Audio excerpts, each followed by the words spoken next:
انسان مارا جائے، یہ کیسا ناشکرا ہے۔ اسے اللہ نے کس چیز سے بنایا؟ نطفے سے بنایا، پھر اس کا اندازہ مقرر کیا، پھر اس کے لیے رستہ آسان کر دیا، پھر اس کو موت دی سو اسے قبر میں پہنچایا، پھر وہ جب چاہے گا اسے اٹھا کھڑا کرے گا۔ کچھ شک نہیں کہ اللہ نے اسے جو حکم دیا اس نے اس پر عمل نہ کیا۔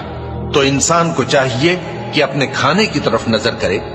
بے شک ہم ہی نے پانی برسایا، پھر ہم ہی نے زمین کو اچھی طرح پھاڑا، پھر ہم ہی نے اس میں اناج اگایا اور انگور اور ترکاری اور زیتون اور کھجوریں اور گھنے گھنے باغ اور میوے اور چارہ، یہ سب کچھ تمہارے اور تمہارے مویشیوں کے لیے بنایا۔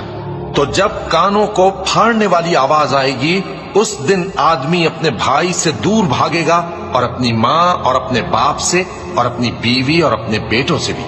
ہر شخص اس روز ایک فکر میں ہوگا جو اسے سب